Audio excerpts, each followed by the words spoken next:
ಬೆಂಗಳೂರಲ್ಲಿ KSRTC bus ತುಂಬ rush ಅಂತ ಗೊತ್ತಿತ್ತು. ಆದರೆ ಚಿಕ್ಕಮಗಳೂರು ಮೂಡಿಗೆರೆಯಲ್ಲಿ ಕೂಡ 10ವರೆಗೆ ತುಂಬ ರಶ್ ಇತ್ತು. ಮಲೆನಾಡು ಅಂದರೆ ಚಿಕ್ಕಮಗಳೂರಲ್ಲಿ ಮಳೆ ಬರುತ್ತೆ ಅಂತ ಗೊತ್ತಿತ್ತು. ಆದರೆ 1 ಗಂಟೆಗೆ ಕರೆಕ್ಟ್ ಊಟಕ್ಕೆ ಕುಂತಾಗೆ ವರುಣ ದೇವನ ದರ್ಶನ ಆಗೋಯ್ತು. ಮಂಗಳೂರಲ್ಲಿ ಮನೆ ಕಟ್ಟಿರೋ ನಾವು ಗೃಹ ಪ್ರವೇಶಕ್ಕಂತ ಹೋಗ್ತಾ ಇದ್ವಿ. ನಮ್ಮ ಮನೆ ಅಂತೂ ನನಗೆ ಕಣ್ಣಿಂದ ನೋಡೋಕ್ಕಾಗಲಿಲ್ಲ. ಅಪ್ಪಿ ಇದು ಯಾವ್ದೋ ಫ್ಲಾಶ್ ಬ್ಯಾಕ್ ರೆಬಲ್ ಸ್ಟಾರ್ ಅಂಬರೀಶ್ದು ಹಳೆ. ಆ ಮನೆಯ ನಿಜವಾದ ಮಾಲೀಕರಂದ್ರೆ ಇವರೇ ಮಿಸ್ಟರ್ ಆನಂದ್ ಸರ್, ಆಮೇಲೆ ಶ್ರೀಮತಿ ಭಾಗ್ಯ ಮೇಡಮ್ ಅವರು. ನಮ್ಮ ಉತ್ತರ ಕರ್ನಾಟಕ ಸೈಡು ಮಾವಿನ ಮರದಿಂದ ಚಪ್ರ ಹಾಕಿದ್ರೆ, ಇವ್ರ ಕಡೆ ಒಂಥರ ಸ್ಪೆಷಲ್ ಅಡಿಕೆ ಮರದಿಂದ ಚಪ್ರ ಹಾಕ್ತಾರೆ. ಮನೆ ಹಿರಿಜೀವಿಗಳು ಪೂಜೆ ಪುರಸ್ಕಾರ ಅಂತ ಬ್ಯುಸಿ ಆಗಿದ್ರು. ನಮ್ದೇನಲ್ಲಿ ಕೆಲಸ ಅನ್ಕೊಂಡು ನಾವು ಬೇರೆ ಕಡೆ.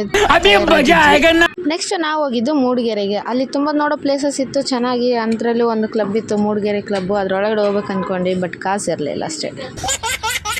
ಈಗ ಬೇಗ ಪೂಜೆ ಮಾಡ್ತಾರೆ ಅಂತ ನಾನು ರೆಡಿ ಆಗ್ಬಿಟ್ಟು ನೋಡಿದ್ರೆ ಅಶಿತ್ ಅವರು ಊಟ ಕುತ್ಕೊಂಡ್ಬಿಟ್ಟಿದ್ರು. ಎಲ್ಲಾನು ಆಯ್ತು ಅಂತ ಕೆಳಗೋದ್ರೆ ಎಲ್ಲರೂ ಫೋಟೋದಲ್ಲಿ ಬ್ಯುಸಿ ಆಗಿದ್ರು. ನೋಡಿ ಗಾಯ್ಸ್, ಇಷ್ಟು ಚಂಡಿ ಮಳೆಯಲ್ಲಿ ನಮ್ಮ ರಕ್ಷಿತಕ್ಕನ ಫೋಟೋ ಶೂಟ್ ನಡೀತಾ ಇದೆ. ಕ್ಯಾಮ್ರಾಮನ್ ಫೋಸ್ ಸಖತ್ತಾಗಿ ಕೊಡ್ತಿದ್ದಾರೆ ಅವರೇ. ಬೆಸ್ಟ್ ಫೆಲೋ ಹಿಂದಂದ್ರೆ not best is worst fellow. A few moments later. ಹೆಂಗಾಯ್ತು ಎಕ್ಸ್ಪೀರಿಯನ್ಸ್? ತುಂಬಾ ಚೆನ್ನಾಗಿತ್ತು. ಹುಡುಗಿಯರೆಲ್ಲ ಕೆಲಸ ಮಾಡಿದಾರೆ ಜಾಸ್ತಿ. ಹೌದಾ? ಹಾಗಾಗಿ ಸುಸ್ತ ಆಗಿಲ್ಲ. ನೋಡ್ರಿ, ನಾವು ಎಲ್ಲೋದ್ರೂ ಒಳ್ಳೆ ಹೆಸರು ತಗೊಂಬರೋ ಹುಡುಗಿ. ನೀವ್ ಹೇಳಿ ಹೇಗಿತ್ತು? ಇದೊಂದು ಬದುಕಿ, ಇದೊಂದು ಜನ್ಮವೇ, ಎಂತಹ ದುರ್ವಿಧಿ.